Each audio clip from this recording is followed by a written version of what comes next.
Hey guys, Ali here with Remax. I hope you're having a great day, great start to the fall season, I hope. I just wanted to hop on here and just discuss the market a little bit more.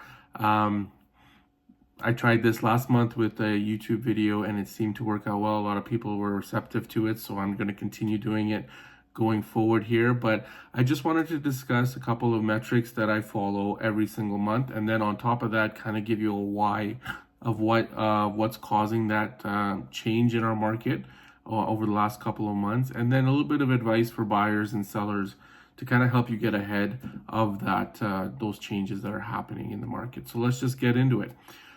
This month, the absorption rate, which is again the number of sales divided by the number of active listings, is around 38%. So I mentioned in my previous video, anything lower than 30% is kind of a buyer's market. Anything between 30 and 50 or 60% is a neutral market, and anything over 60% is considered a seller's market. So you can see, if you look at the graph that I'm going to have in my blog post on my website, we went from a really hot market back in March, for example, of 100% absorption to 38% right now. That is a big change in our market, and it's like a cliff if you look at that graph that I'm going to be sharing. So what's been driving that change? Well, active listings are up 14% month over month, while sales are down 8%. Compared to last year, our number of active listings are up by 33%, while our sales are down by 22%. The median price in most of the segments, 3 out of the 4, are about, kind of between 0.8 to 1.5% of an increase this month, whereas we're still up about 9 to 14% from this time last year. So we are still better in terms of where we are from last year, but those prices are kind of staying flat right now considering the market. And you would expect, with interest rates changing the way they have, that appetite from that buyer would be changing. But that's not the case of what's happening right now. The active listings are soaring each month, leading to more and more selection for buyers, while at the same time the number of sales are declining. The odds, this is a bit odd just because of what I mentioned with the Bank of Canada. But what's been happening is consumers are more focused on the affordability of other items like groceries and gas, whereas real estate hasn't really been that luxury that they've been looking at right now. Even though the rates are dropping and the purchasing power is increasing, it hasn't been equating to more sales in our market as of late. But it's also important to note that the median pricing that I had mentioned earlier of an increase is also from sales it's a trailing metric in that the sales happened previously and they're just closing in the month or last month or whatever it is. So it's not a leading indicator of what things are going to be happening. I rely more on the absorption rate, which has kind of given me a good trend of where things are moving so far this year. So what can you do about that?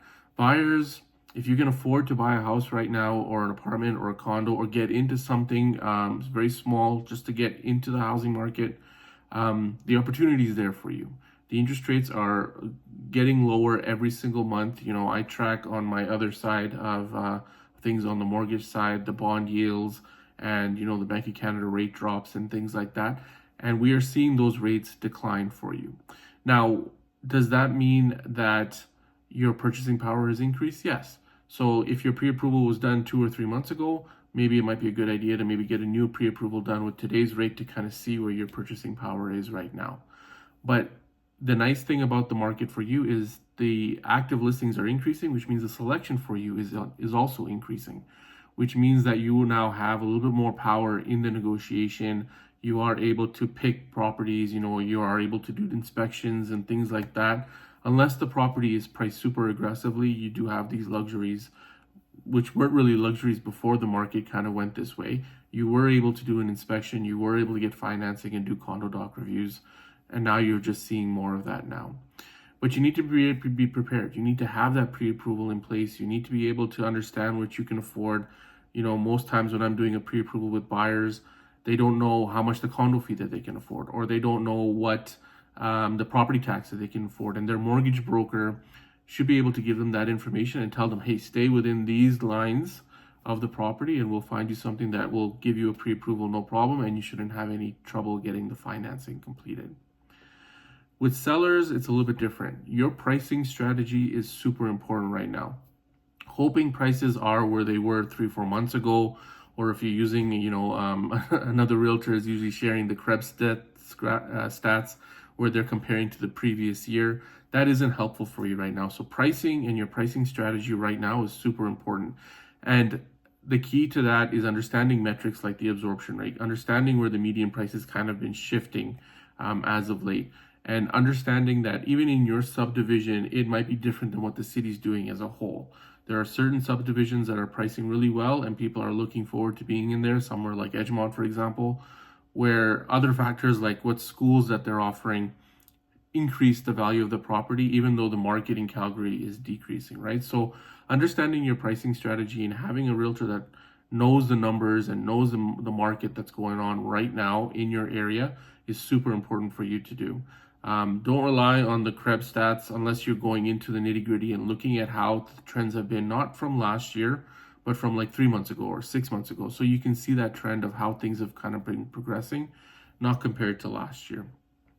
I'd be more than happy to sit down with you to kind of break down any of these numbers, or if you want to kind of get an idea of what your home is worth in today's market, I'm more than happy to do that. Hopefully this video was helpful for you as a buyer, as a seller. I will do another one for like the mortgage side of things a little bit later on here for the month, so you have an idea of what's going on there. But if there's any questions that you have, you're more than welcome to feel free to reach out. You can reach out by direct messaging me, or you can leave a comment in the YouTube video here, or you can hop on my newsletter, which I'll have a link for below, where it has access to my email and all my contact info. We do coming soon listings sometimes there. We do, contests and things like that. So you're more than welcome to join us on any which way that you can, and hopefully we can get in touch and I can help you out with any questions that you have. Have a great day. Have a great October ahead here, and hopefully we'll connect soon. Thank you so much and have a good one.